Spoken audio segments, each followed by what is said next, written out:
¿Qué tal? Muy buenas tardes, bienvenidos a su programa Desde tu Mirada, 6:05. Está sintonizando el 1040 de AM si nos escuchas en Guadalajara, Jalisco, 95.1 de FM en Austin, Texas.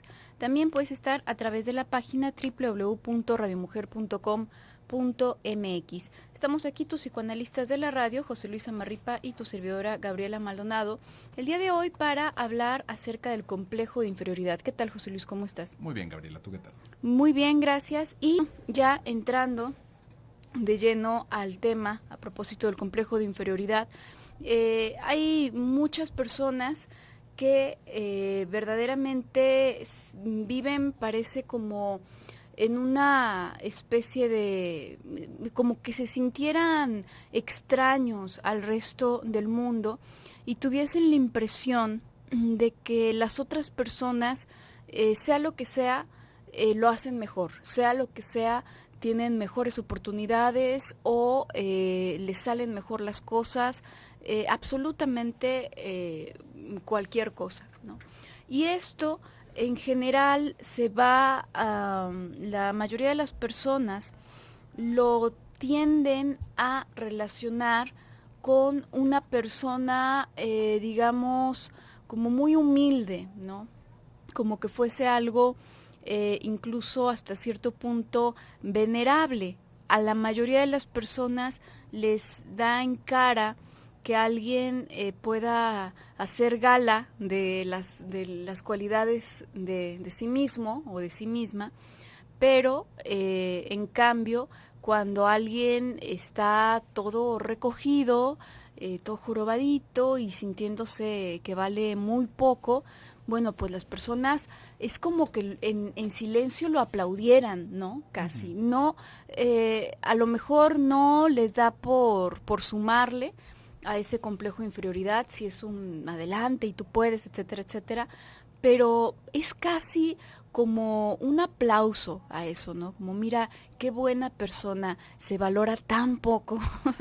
Esto es una de esas consecuencias extrañas, ¿no? Es una de estas cosas que desde mi punto de vista se llegan a retorcer como muchas otras a lo largo de como el desarrollo de las distintas sociedades, con lo que tenemos en idea de lo que significan los valores, de lo que significa ser una buena persona, de lo que significan tantas cosas que en esencia sí son necesarias para poder relacionarnos con nosotros, de lo que implica, por ejemplo, cosas que ya hasta se hacen famosas como el desapego o la ausencia de vanidad, todas estas cosas, a lo mejor tendrían que verse con algún tipo de valor, porque en un cierto punto y en una cierta medida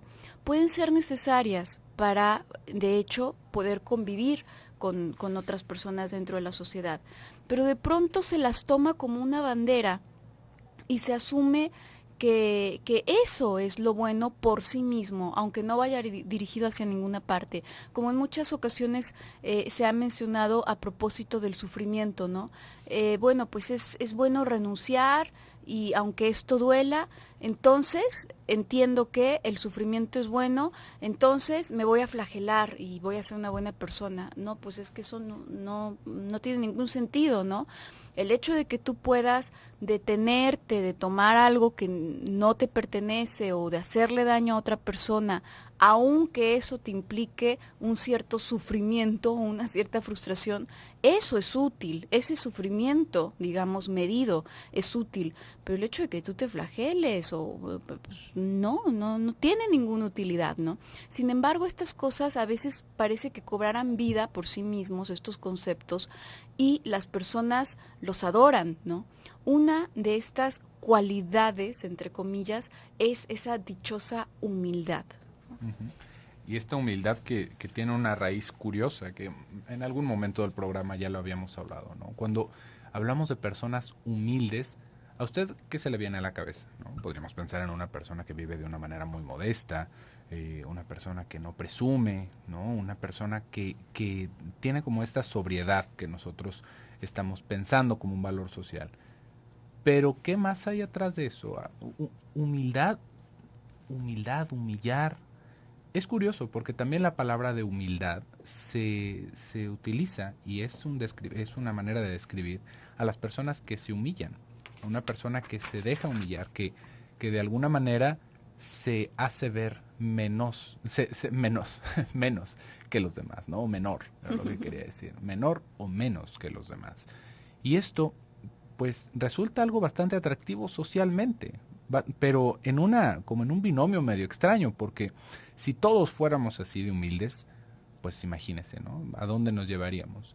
Aparte de que dentro de la misma sociedad se aplaude ciertos comportamientos que son totalmente lo contrario, que son las personas dominantes, ¿no? Una persona dominante en un hombre, bueno, se ve como un gran líder, un empresario, una persona que toma el control de las cosas, el toro por los cuernos y asume responsabilidades. Y una persona humilde muchas veces también se va utilizando como un sinónimo para alguien de un estrato socioeconómico pobre, ¿no? ¿Por qué decimos humilde?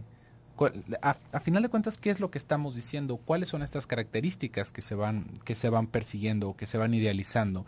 Y podríamos ver cómo ahí hay un cierto constructo social que es un discurso doble.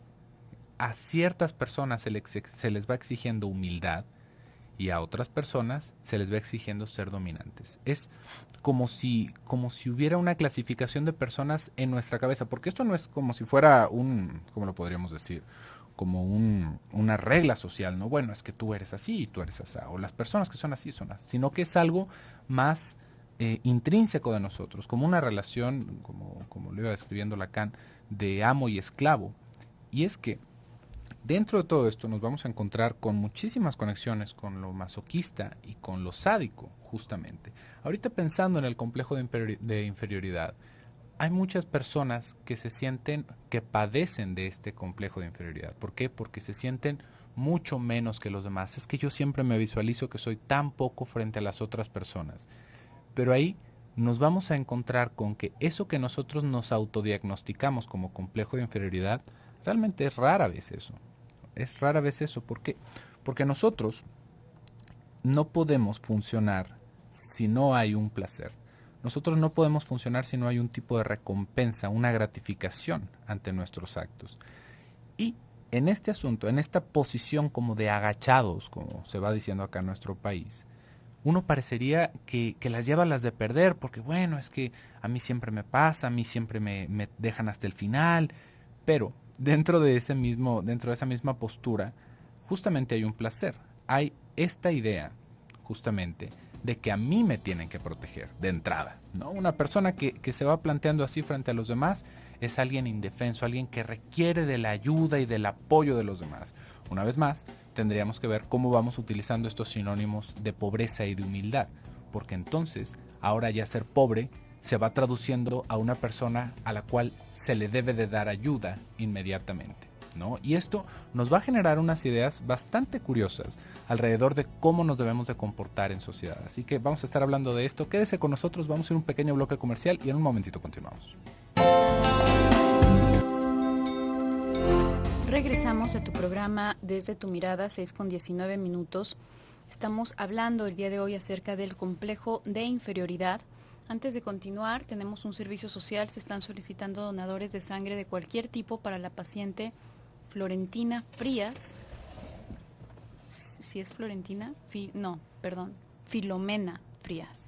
Filomena Frías, que tendrá una neurocirugía. Ella está internada en el centro médico.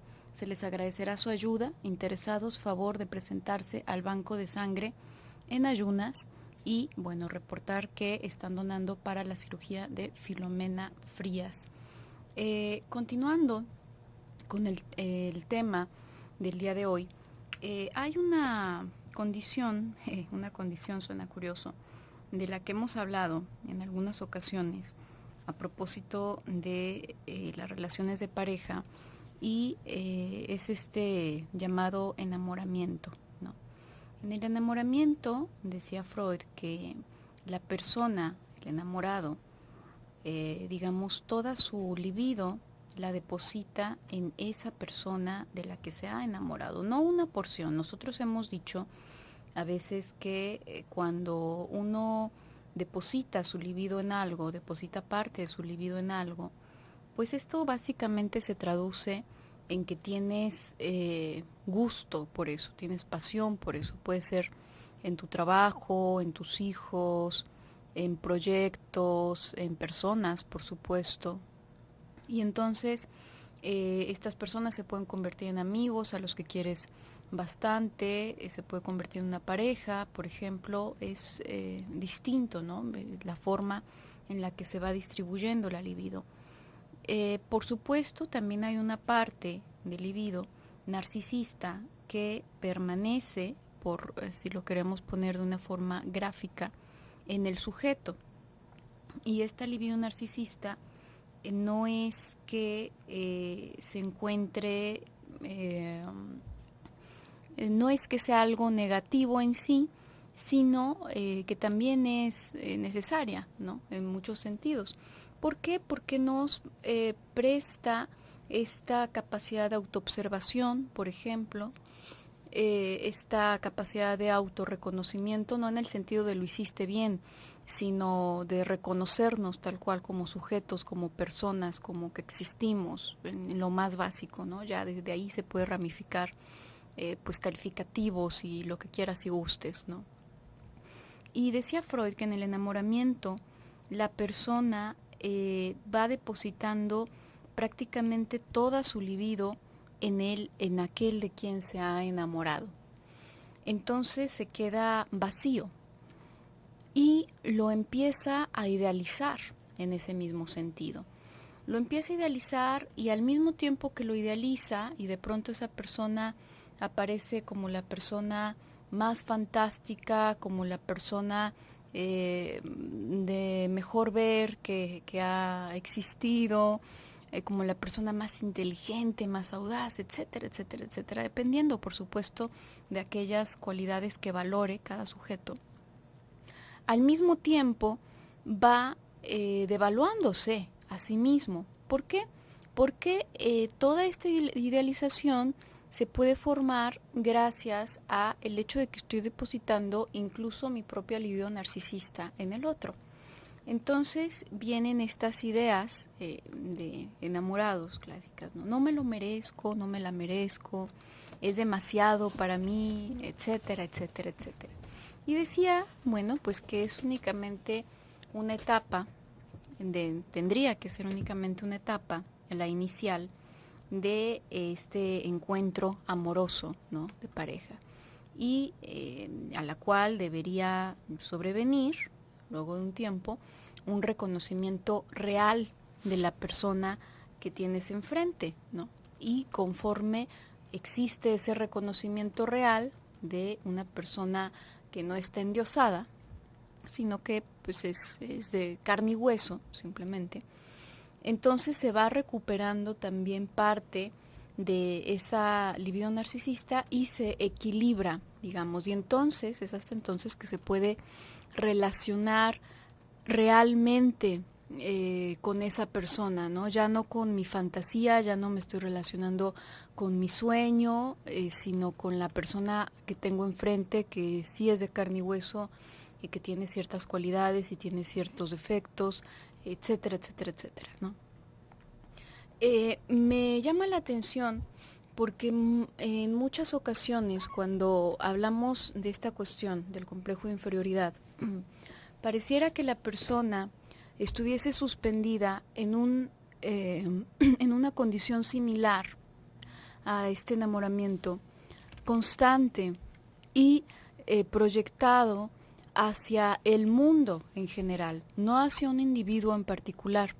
Por supuesto, cuando una persona en estas condiciones tiene un acercamiento con una persona en particular, vamos a pensar que tiene pareja o que tiene o la relación es muy estrecha con alguno de los papás, con el papá, con la mamá, etcétera, bueno, pues esto se va a afianzar mucho más y va a facilitar mucho más que ya tenga un punto de referencia para devaluarse constantemente, ¿no?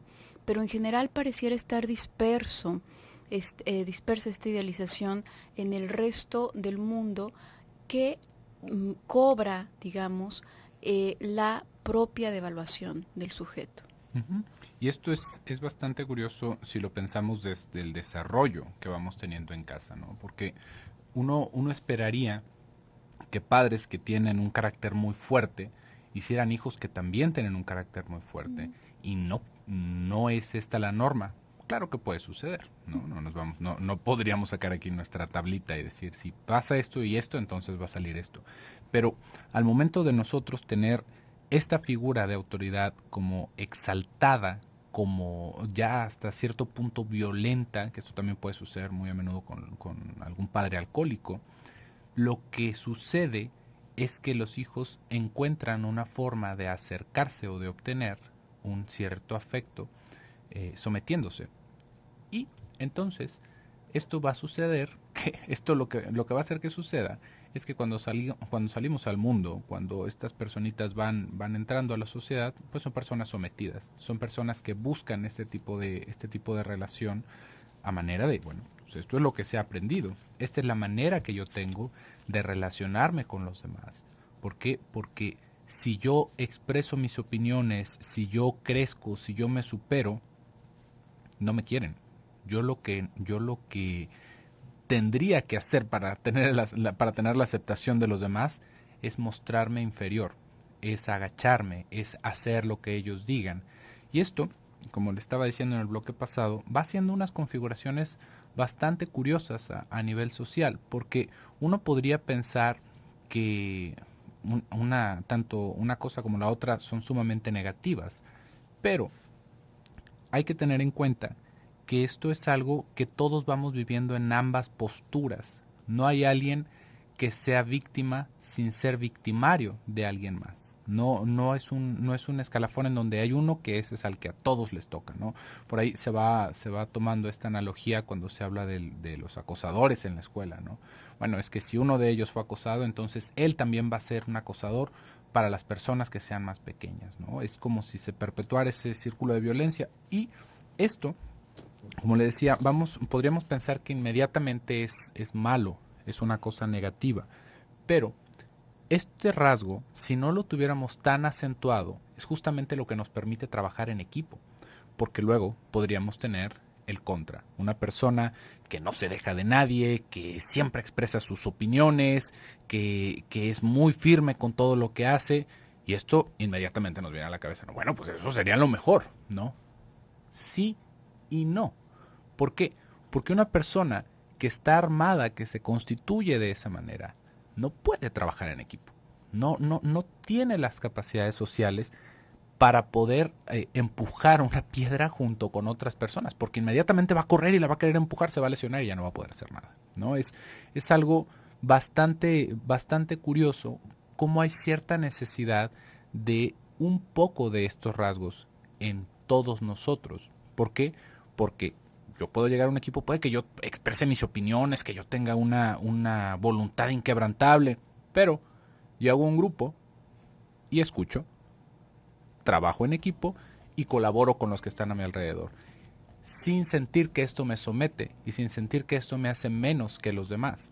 Si nosotros no podemos establecer un cierto equilibrio en ese desarrollo, y lo cual es básicamente imposible para nosotros mismos, sino que esto es algo que se va desarrollando junto con lo que nos dan nuestros padres, vamos a tenerla bastante difícil, porque o la hacemos de acarreados o vamos a estar caminando solos el resto de nuestra vida. Pero bueno, vamos a ir a un pequeño bloque comercial. Les recuerdo nuestro WhatsApp, el número es 333-822-3208 para que nos manden un mensajito por ahí. Vamos a ir a un pequeño bloque comercial y regresamos. Continuando con el tema del día de hoy. Entonces estábamos diciendo que hay ciertas cualidades que son socialmente exaltadas, ¿no? Las personas buenas, entre comillas, bueno, pues se va haciendo como un acuerdo entre implícito y explícito que se va pasando generación a generación de cómo debe de ser una persona, y muchas de estas normas verdaderamente son necesarias, porque si no, pues seríamos como changuitos en la selva y pues nos estaríamos no estaríamos tan cómodos como estamos, ¿no? Ni tan avanzados tecnológicamente, ni en civilización, ni en absolutamente nada como lo estamos. Y es en ese sentido, y únicamente en ese sentido, en que tienen valor, en tanto que nos permiten ampliar nuestras posibilidades como sociedad, y en tanto que como individuos nos permiten convivir con otras personas. Pero estos valores, entre comillas, se llegan a simplificar de tal forma que pierden su sentido real de ser, y entonces son porque sí. Y se crea este concepto. El bueno, una persona buena, es una persona humilde, es una persona pobre, de preferencia, es una persona débil, es una persona que pierde, ¿no? que se despoja de sus bienes, o a quien despojan de sus bienes da lo mismo, lo importante es que pierda, ¿no?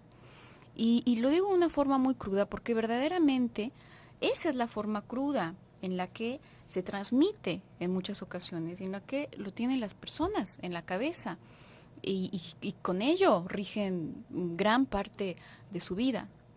A lo mejor suena muy extremista la manera en la que lo digo, pero vamos a pensar en una situación aleatoria, una situación de la cual tú no estás absolutamente enterado.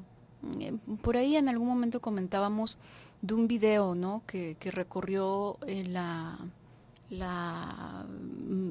internet, que recorrió la red, donde aparecía pues un oficial sometiendo a una mujer, ¿no? O sea, la sacaba del carro y la sometía, y entonces salían niños y había niños chiquitos y gritaban y se ponían muy mal, etcétera, etcétera. Y pues imagínate, ¿no? Yo creo que todos los comentarios, y si tú vieras el video probablemente estarías en lo mismo, ¿no? Maldito desgraciado. Sí, ¿no? Que lo linchen. Que lo linchen. ¿Por qué? Porque él está armado y ella no. ¿Por qué? Porque él es un hombre y es más fuerte, y ella es una mujer y es más débil. Digo, fisiológicamente es más débil. ¿Por qué? Porque él es un hombre adulto, fuerte, y ella va además con niños muy chiquitos, y son varios niños, ¿no? Entonces, ¿quién es el malo? Así en corto. Pues evidentemente el malo es el fuerte, el malo es el que tiene poder, el malo es el que está en mejores condiciones, para ser claros, es el malo. Y el bueno, pues es el débil, es el que está siendo golpeado, y es el que todo esto, ¿no? El bueno es la víctima. Es en general esta la convicción explícita o no de las personas, ¿no? Quizás no lo tengan así como una creencia muy consciente, pero ese es como el reflejo natural de la mayoría de las personas, ¿no? Pobre mujer, y ese señor está abusando. Por supuesto que en nombre del amarillismo, pues no se publicó todo el video, se publicó solamente esa parte para animar el espíritu amarillista, ¿no? de todos, sí, el morbo de todas las personas que están viendo. Y por suerte, bueno, pues las patrullas, el video evidentemente es de la patrulla en este país tienen una videocámara para estar grabando todo, y aparece el por qué sucedió eso, ¿no? Ya tenía bastante tiempo persiguiendo a la mujer porque no se quiso detener por una multa. La mujer se puso muy mal, la detuvo, le pidió que se bajara, iba a exceso de velocidad. Y uno de los niños, de hecho, uno de los frágiles y débiles niños, como unos 12 años, se bajó a darle de patadas y a tratar de quitarle el arma al oficial. Entonces, Y después de eso se subió y empezó una persecución, ¿no? La mujer empezó a huir. Entonces, esto es demasiado sospechoso, ¿no? ¿Por qué estas personas no quieren detenerse para tener una multa y son tan agresivas? ¿Quién sabe qué rayos van cargando, no? Pues mejor los seguimos. Y una vez que que los agarramos, pues los sometemos porque eso es lo que dicta la ley, lo que se tendría que hacer. Pero esta parte difícilmente es observable. De entrada, el que está siendo maltratado ya ganó, entre comillas. Sí, y realmente es bastante triste cómo nos dejamos llevar como por estos impulsos de juzgar y de hacer, porque como le estaba diciendo, en un principio tendríamos que ver que ambas posturas, ¿no? Podríamos hablar de lo sumiso y de lo activo, de lo pasivo y de lo activo, tienen su lugar. Y todos deberíamos de poder acomodarnos de una o de otra forma. Pero inmediatamente, si nosotros estamos educados de una manera pasiva, de una manera sumisa, todo lo que tenga que ver con ser dominante se acaba calificando como malo, se acaba calificando como que somos violentos, como que nos atoramos con los demás y que estamos provocando un conflicto. Entonces, más vale quedarnos callados, más vale hacer todo lo posible por no generar un conflicto y sin darnos cuenta, eso nos acaba fregando a nosotros, ¿no? ¿Por qué? Porque siempre va a salir algún abusivo que se esté pasando de listo. Porque de entrada hubo un abusivo que se estaba pasando de listo que nos educó de esa manera para su conveniencia. No había ninguna otra cosa, ¿no? Si se acuerda de estos valores en los niños, que los niños fueran obedientes, que los niños no hicieran ruido, que los niños fueran educados y que no dieran problemas. Es casi como querer tener un perrito amaestrado, ¿no? Un niño pues es una persona como nosotros, pero en desarrollo y que va a tener problemas y que se va a necesitar educar y que nos va a desobedecer y que va a hacer berrinches. Y ya si eso lo calificamos como malo, de entrada como que es un mal ejemplo, es un mal estudiante, es un mal hijo, una mala hija, lo que estamos diciendo es que diferir con los demás, sin darnos cuenta, diferir es malo. Entonces, lo que debemos de hacer es callarnos y acatar las órdenes y hacer lo que se nos diga. Esto no tiene otra función más que darle comodidad a nuestros educadores. Esto es algo que hasta lo podríamos pensar dentro de las escuelas, por ejemplo. En algún momento, antes, cuando, bueno, pues todavía no estaba estandarizado esto de las escuelas, los únicos que recibían educación eran las personas que tenían los recursos económicos suficientes y aparte las ganas, el deseo de ser educados, porque antes para ser educado uno tenía que contratar a un maestro, que ese maestro era alguien que sabía del tema, ¿no? Para que fuera a nuestra casa y nos enseñara matemáticas, que nos enseñara idiomas, que nos enseñara música, pero no había tal cosa como que fuéramos a la escuela y se nos enseñaran todas estas cosas en un salón de clases. Esto, de alguna manera, va trascendiendo hacia el modelo escolar que vamos viendo ahorita, en donde viene la pregunta, ¿cómo le haríamos para que este tipo de educación llegara a más personas?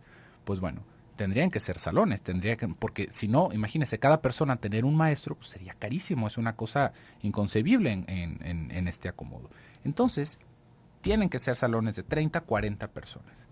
Y esto ya lleva implícito que esas 30 o 40 personitas, sea de la edad que sea, también las vamos a tener que estandarizar para que no se vuelva un campo de batalla ese lugar. Entonces, lo que en un principio es algo útil, se transforma en un mal hábito que ya no es por vamos a hacer fila para entrar al cine, sino que vamos a hacer fila porque yo quiero entrar primero. Vamos a ir a un pequeño bloque comercial y en un momentito.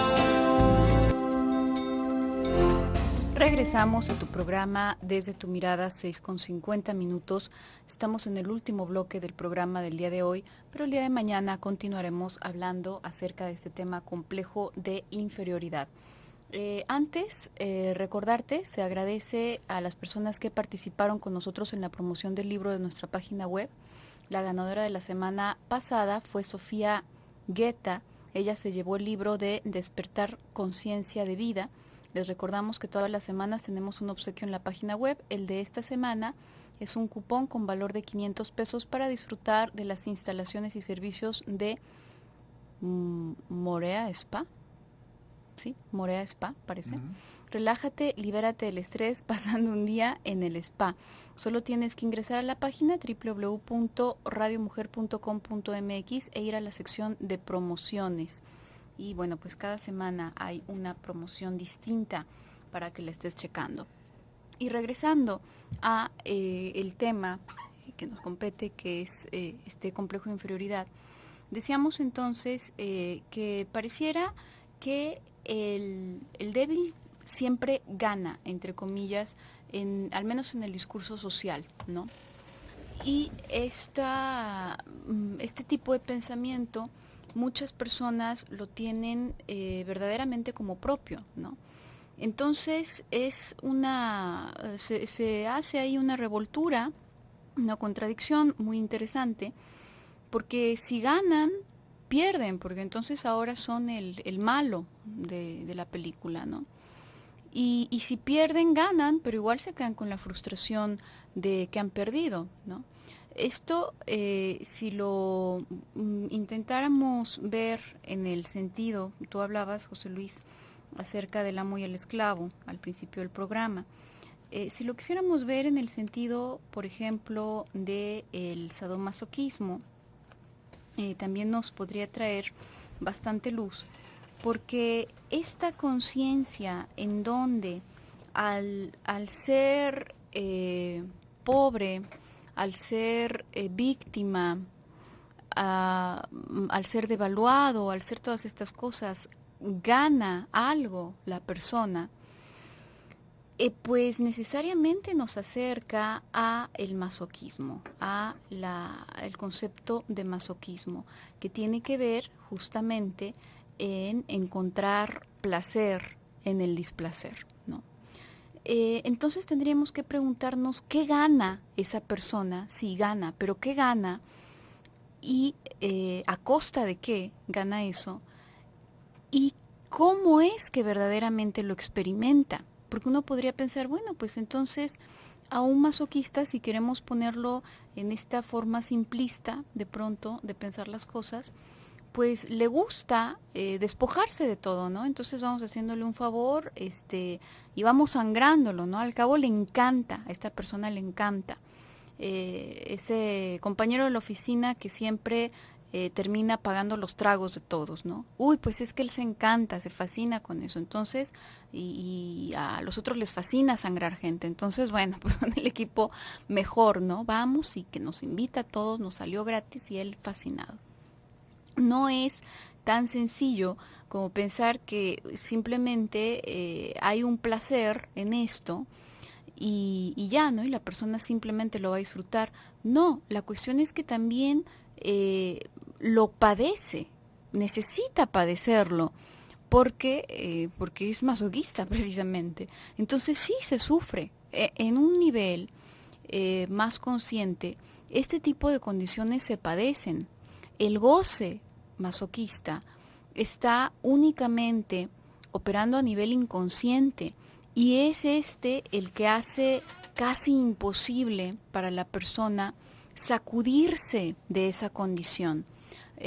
Podemos ver parejas, ¿no? De una mujer que está con un hombre golpeador y son infelices para toda la vida, pero para toda la vida, ¿no? ¿Qué los separa? Nada, nada los va a separar. ¿Por qué? Porque claro que se padece y claro que uno puede escuchar el discurso de sufrimiento y de malestar de la persona, pero también hay un goce implícito ahí, que es lo que no le permite separarse de esta persona. Sí, y es una situación muy triste, ¿no? Si lo pensamos en perspectiva, nos vamos a encontrar justamente con este tipo de casos, ¿no? En donde hay alguien que es maltratado por su pareja, que es maltratado por sus empleadores, que es maltratado por su familia y que realmente la sufre, ¿no? Que realmente vive como el paria en todos estos lugares. ¿Por qué? Porque se deja humillar, porque todos lo traen como de bajada, como se dice comúnmente, porque bueno, ya en casos más extremos está expuesto a violencia física que pone en peligro su integridad, y uno podría decir, ¿no? Desde un lugar, desde un trono muy elevado y muy intelectual, bueno, pero está disfrutándolo. Pues no va en ese sentido el disfrutar. Digamos que cuando disfrutamos de esa manera, quedamos mal cableados, quedamos medio rotos, bastante rotos en nuestra capacidad de disfrutar y de poder ser felices, porque digamos que no teníamos una opción en ese momento. Todo esto que va englobando, esto que comúnmente se entiende como el complejo de inferioridad, digamos que es justamente como le digo, que quedamos mal cableados. En el momento en el que nosotros, desarrollándonos, no obteníamos otra cosa, otra opción, otras formas de acercarnos, de ser queridos, de relacionarnos con los demás, quedamos, como le digo, mal cableados, así como si le hubiéramos hecho una instalación eléctrica a una casa y lo hubiéramos puesto al revés. Y que algunos focos prenden y otros no, pero bueno, pues ya prendieron, ¿no? Y nos está quemando, entonces suficiente con eso. Acá, como le digo, se volvió una situación muy triste porque, para empezar, es bastante difícil darnos cuenta en la situación en la que estamos metidos, porque para nosotros así es como se vive. No hay digamos, como una perspectiva distinta de la vida. Esto hay así como momentos muy específicos en algunas personas en los que, bueno, después de haber vivido no sé cuántos años en su casa, el amiguito o la amiguita los invita a comer a su casa y llegan a la casa de esta otra persona, y es un choque cultural y es un choque social de ver que las personas se tratan diferente, que nos están gritando, que se sientan todos a comer, o al revés, ¿no? O que llegan y que, bueno, es un desorden ahí, y ahí es justamente en donde podemos tener esos contactos con la realidad y decir, hay otras cosas, ¿no? Nos movemos de una manera diferente dependiendo de dónde estamos acomodados. A mí me gustaría tener una casa, a mí me gustaría tener una familia, a mí me gustaría tener esta estructura distinta. Esto no nos va a dar una estructura distinta, tristemente, no nos va a dejar las ganas, pero con las ganas tenemos. Eso es lo mejor que podemos tener en ese momento. Con las ganas tenemos, porque ya de ahí podemos darnos cuenta de que esto está mal, porque esto no se siente bien, no me hace feliz. Podríamos pensar que, bueno, este niño o esta niña va a seguir generándole problemas a sus padres y se va a exponer para que lo lastimen, para que le hagan cosas, que lo regañen, porque esa es la manera en la que entendió que se va consiguiendo ese contacto humano. Pero ya quedó ahí una semillita, ya queda ahí algo de, pero podría ser distinto, y ahí sí, dependiendo de cómo nos vaya tocando en la vida, ¿no? Dependiendo de cómo nos vaya en la feria, es que nosotros podemos hacer un camino diferente. Acá, así como está esa oportunidad de ver algo bastante bueno y de hacer una reconfiguración en cómo vamos viviendo nosotros esto, porque es una reconfiguración, no quiere decir que lo aprendamos y entonces yo lo voy a hacer distinto, porque ahí también hay un punto en el cual se rompe todo, porque cuando queremos imitar algo, nos quedamos con el primer escaloncito de la identificación, que es lo quiero igual, ¿no? Quiero un carro igualito a ese, quiero una familia igualita a esa, quiero a una persona que esté conmigo igualito a esta persona, y eso no se puede, ¿no? Es otro camino que nos va a topar con frustraciones, porque realmente la tenemos complicada, ya que nos empezamos a neurotizar, ya que empezamos a entrar en la cultura y empezamos realmente a vivir con responsabilidad y como adultos, se nos va complicando muchísimo la vida, muchísimo, cosa que digamos que es muy complejo, no que sea muy difícil, sino que es muy complejo y hay muchas cosas que nos pueden salir para un lado y para el otro, y tampoco quiere decir que eso esté mal, pero no es fácil desatorarse de este tipo de situaciones. Por eso es que vamos a seguir hablando el día de mañana sobre este tema, así que no se olvide de sintonizarnos en punto de las 6 de la tarde. Yo me despido por hoy, soy José Luis Amarripa. Yo soy Gabriela Maldonado, hasta luego.